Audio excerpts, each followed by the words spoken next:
दुनिया का कोई भी प्रधानमंत्री राष्ट्रपति जिस काम को नहीं कर पाया उस काम को यदि किसी ने किया तो हमारे प्रधानमंत्री नरेंद्र मोदी जी ने किया। मिस्टर पुतिन से भी बात की और यूक्रेन के राष्ट्रपति जेलेंस्की से भी बात की, बाइडेन से भी बात किया और थोड़ी देर के लिए युद्ध रोक दिया गया और हमारे सारे भारतवासी बच्चे भारत वापस आ गए। पहले भारत कुछ बोलता था, दुनिया भारत की बातों को गंभीरता पूर्वक नहीं सुनती, लेकिन आज अंतर्राष्ट्रीय जगत में भारत की वह हैसियत बनी है तो दुनिया कान खोलकर सुनती है भारत बोल क्या रहा है। यह भारत की हैसियत बड़ी है। सारी दुनिया में या कांग्रेस के लोग भारत को बदनाम कर रहे हैं मेरे बहनों भाइयों, इसका उन्हें जवाब दिया जाना चाहिए। अभी हमारे शिवराज सिंह जी से चर्चा कर रहे थे, रूस और यूक्रेन के बीच जो युद्ध चल रहा है, बहनों भाइयों,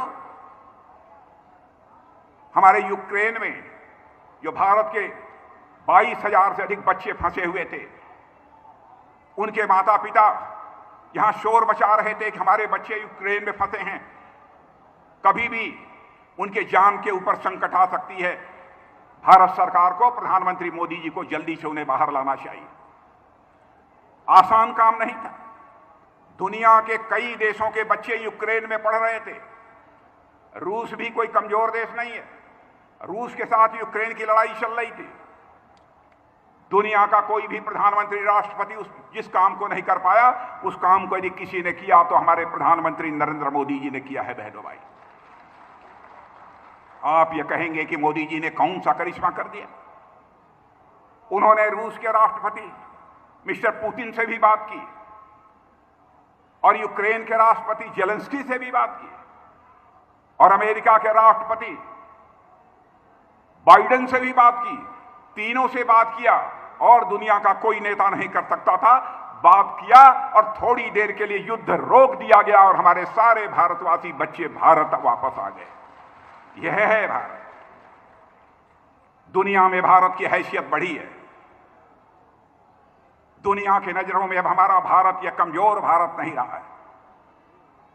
दुनिया के नजरों में मेरे बहनों भाइयों, हमारा भारत अब यह ताकतवर भारत बन गया है।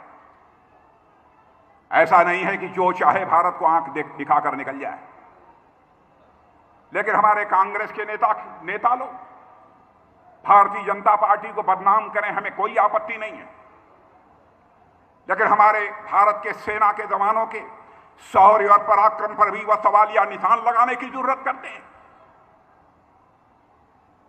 बहनों भाइयों, जो हमारा सेना का जवान हमारे देश की सीमाओं की सुरक्षा करता है अपनी जिंदगी जोखिम में डालकर,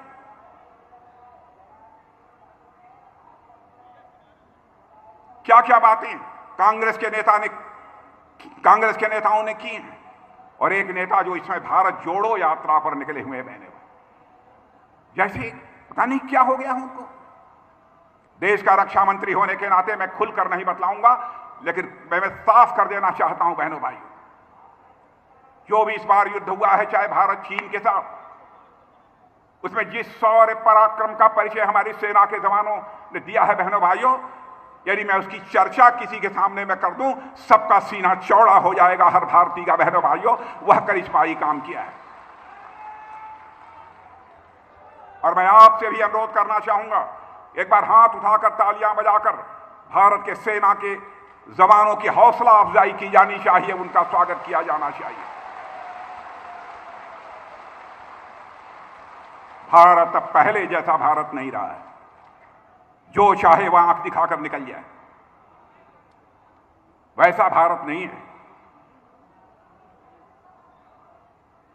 भारत अब बदल चुका है मेरे बहनों भाइयों, आप यकीन रखना।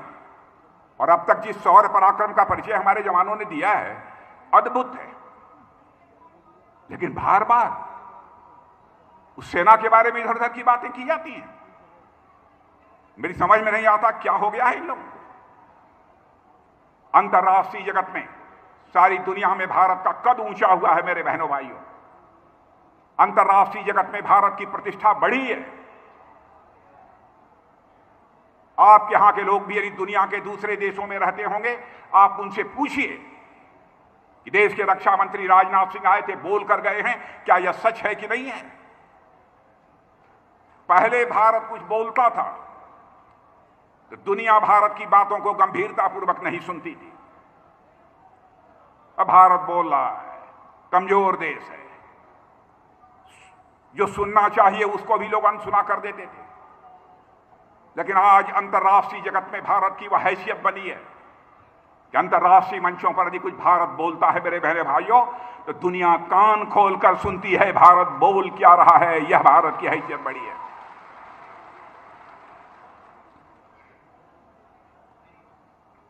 आज उस भारत के बारे में भी अनाप शनाप की बातें, और एक कांग्रेस के नेता, मैं नाम नहीं लेना चाहता, आप लोग जानते होंगे, भारत जोड़ो यात्रा पर निकले। बहनों भाइयों, भारत हमारा टूट रहा है। मैं आपसे पूछना चाहता हूं, आपसे पीछे के लोगों से मैं पूछना चाहता हूं, क्या हमारा भारत टूट रहा है? इधर के लोगों से पूछना चाहता हूं, क्या टूट रहा है? वो भारत जोड़ने के लिए निकले। भारत को टूटना था तो एक बार टूट चुका, 1947 में ही टूट चुका। भारत माता के दो टुकड़े हो गए, भारत पाकिस्तान बन गया। बहनों भाइयों, उस समय भी हमारे जो नेता थे उनके दिल की यह हसरत थी, उनकी भी अलग थी, भारत टूटना नहीं चाहिए। लेकिन हो गया, उसके बारे में मैं कोई टिप्पणी नहीं करना चाहता, किन परिस्थितियों में हुआ है। और आज ये राहुल गांधी चारों तरफ घूम घूम कर कह रहे हैं हिंदुस्तान में नफरत ही नफरत चारों तरफ है। मैं उनसे पूछना चाहता हूं, हिंदुस्तान में नफरत पैदा करने का काम कौन कर रहा है? क्या सारे देश में मोदी जी लोगों के बीच नफरत पैदा करने का काम कर रहे हैं? क्या मध्य प्रदेश में शिवराज सिंह जी लोगों के बीच नफरत पैदा करने का काम कर रहे हैं? मैं आपसे इस सवाल का जवाब चाहता हूं बहनों भाइयों, क्या यह नेता लोगों के बीच नफरत पैदा कर रहे हैं? कहां उनको नफरत दिखाई देता?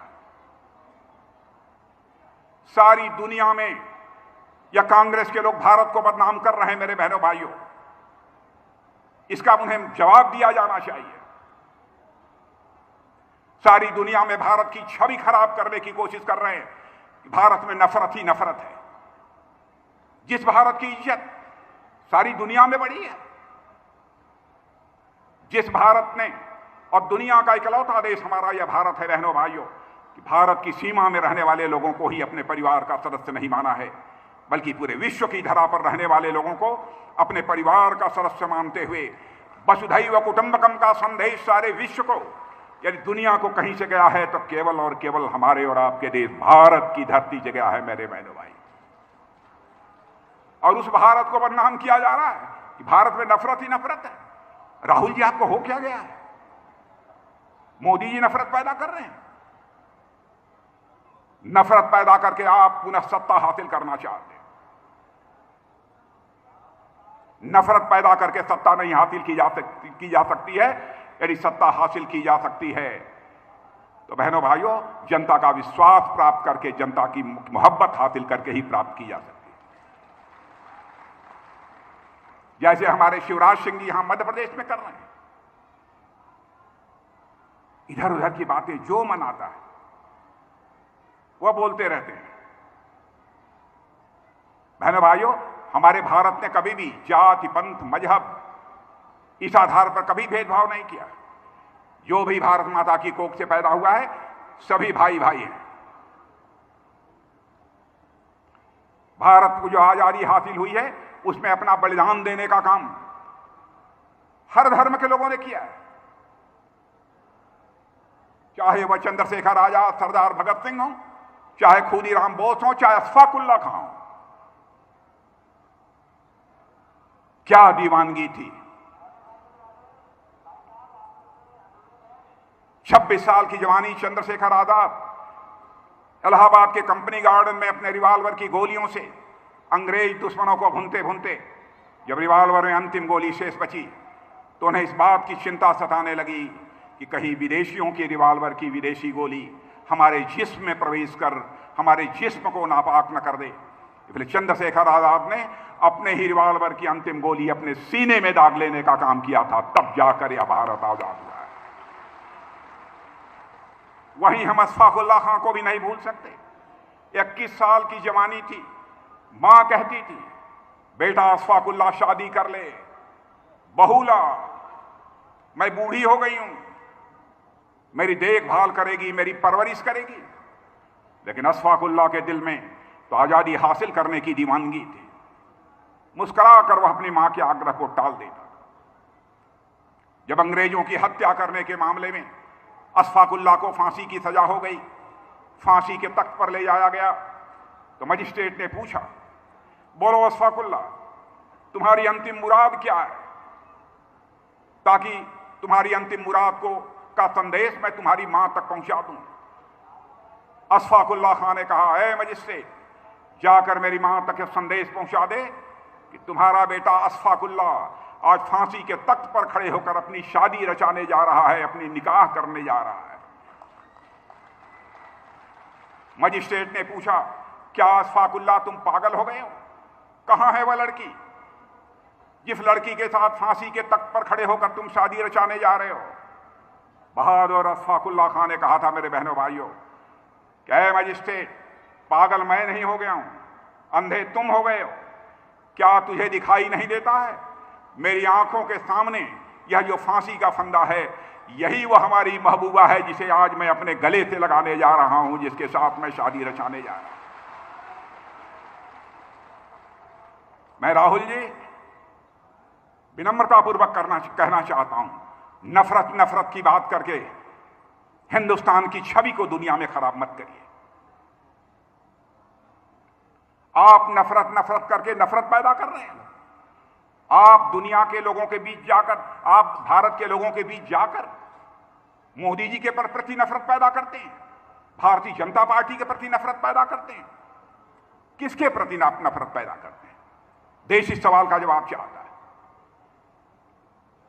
लेकिन सारी दुनिया में तो यही छवि बन रही है कि भारत में नफरत ही नफरत है, और कहते हैं कि नफरत के बाजार में मैं मोहब्बत बेचने के लिए निकला हूं। बहनों भाइयों, कुछ मोहब्बत आपको भी मिली है उनकी? मैं आपसे पूछना चाहता हूं, उन्होंने कुछ मोहब्बत दिया है कि नहीं दिया?